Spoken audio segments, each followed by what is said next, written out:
Bom dia, boa tarde, boa noite. Mais uma vez, estamos aqui reunidos em torno de um objetivo comum, que é o de elevarmos o coração a Deus, a Jesus, nosso irmão maior, e aos espíritos superiores, para que possamos, nesses próximos minutos, afastar tudo aquilo que nos afeta o pensamento de maneira ruim, tudo aquilo que nos afeta o coração, toda angústia, toda tristeza, toda ansiedade, toda depressão. E assim consigamos receber do plano espiritual maior, dos nossos guias espirituais, os fluidos de que necessitamos para nos revigorarmos e continuarmos a luta que é estar vivo, encarnado e crentes em Deus e na evolução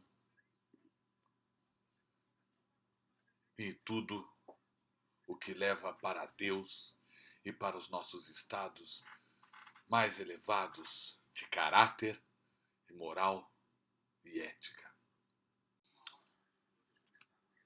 Portanto, amigos e amigas do caminho, nesse momento, para que tenhamos intuídos os melhores sentimentos e para que de nossas mentes se apague toda a tristeza, angústia,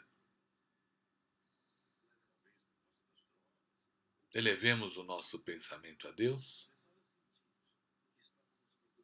e oremos juntos, repetindo as palavras que Jesus nos ensinou. Pai nosso que estais nos céus, santificado seja o vosso nome. Venha a nós o vosso reino.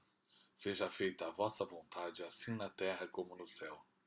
O pão nosso de cada dia nos dai hoje e sempre. Perdoai as nossas dívidas, assim como nós perdoamos os nossos devedores. Não nos deixeis, Senhor, cair em tentação, mas livrai-nos de todo o mal, porque vosso é o reino, o poder e a glória para todos sempre. Assim seja.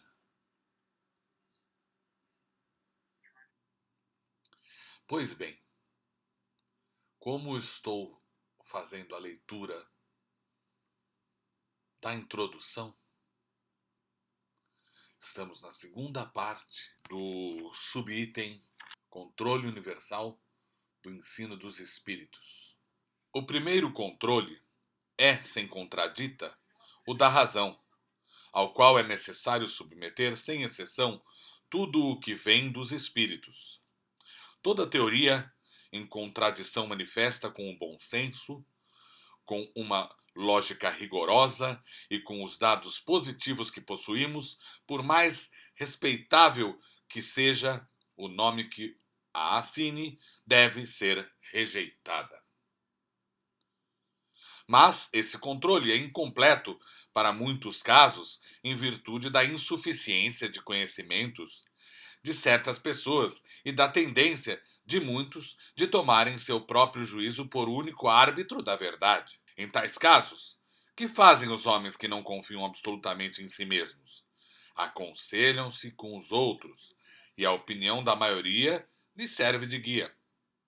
Assim, deve ser no tocante ao ensino dos espíritos, que nos fornecem por si mesmos os meios de controle. A concordância no ensino dos espíritos é, portanto, o seu melhor controle, mas é ainda necessário que ela se verifique em certas condições.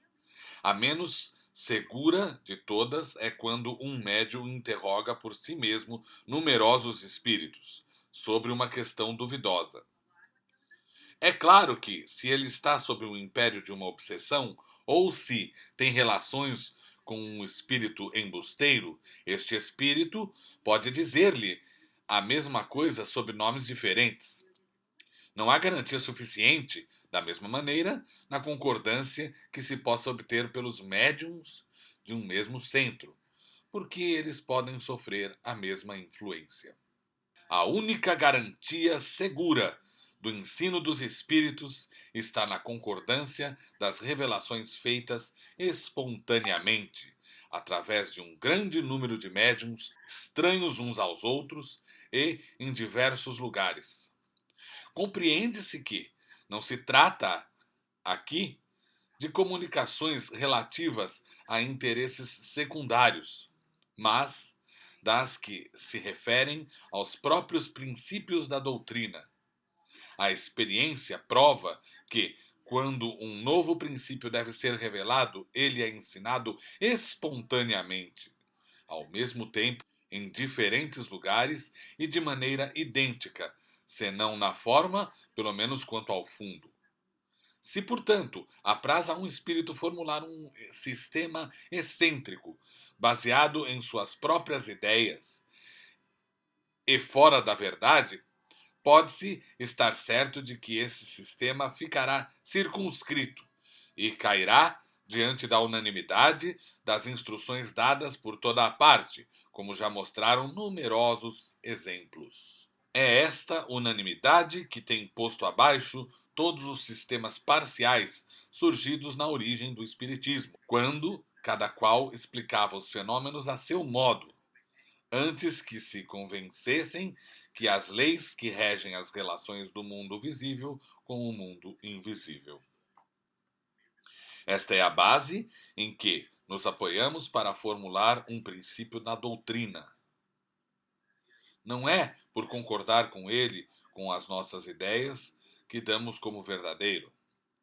Não nos colocamos absolutamente como um árbitro supremo da verdade e não dizemos a ninguém: crede em tal coisa porque nós vô-la dizemos. Nossa opinião não é, aos nossos próprios olhos, mais do que uma opinião pessoal, que pode ser justa ou falsa, porque não somos mais infalíveis que os outros.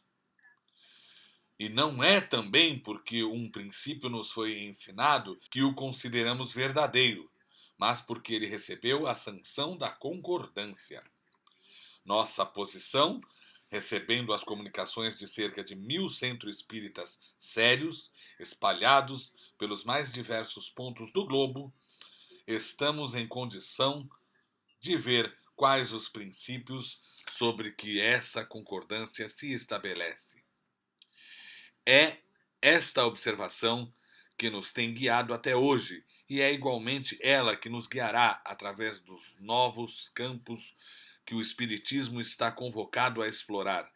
É assim que, estudando atentamente as comunicações recebidas de diversos lugares, tanto da França quanto do exterior, reconhecemos, pela natureza toda especial das revelações, que há uma tendência para entrar numa nova via e que chegou o momento de se dar um passo à frente.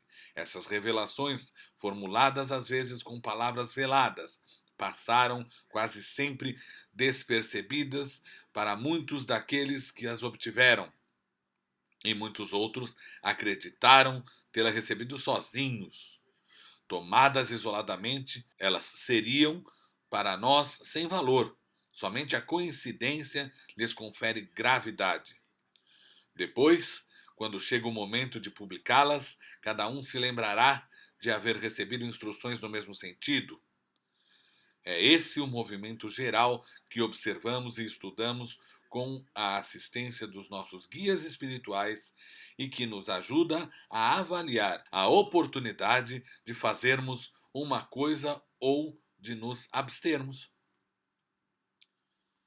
Esse controle universal é uma garantia para a unidade futura do Espiritismo e anulará todas as teorias contraditórias. É nele que, no futuro, se procurará o critério da verdade.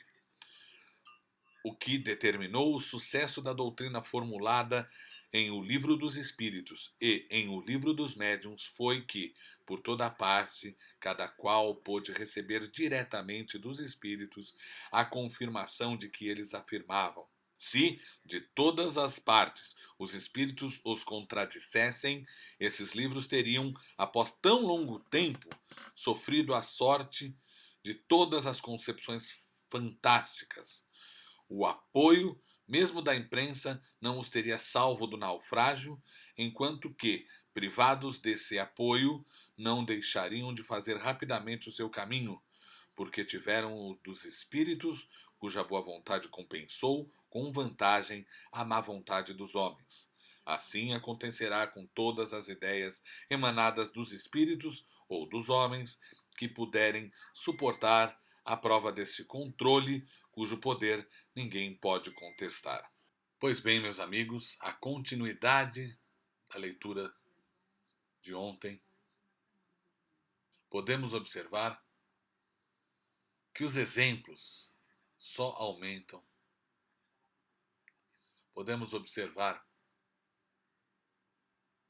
que a coerência, a seriedade de Kardec são garantidores, junto com aquilo que foi compilado e atribuído aos espíritos. Espíritos esses superiores. Por quê? Porque disseram-no assim? Não. Pela profundidade do que disseram. E pela simplicidade, ao mesmo tempo que foram profundas as mensagens compiladas, foram simples, fáceis de entender, nos ensinando a usar a régua do bom senso e da análise criteriosa para nos enveredarmos no estudo verdadeiramente da doutrina espírita. Fico por aqui hoje, agradeço a audiência e dou por encerrado o vídeo desta noite.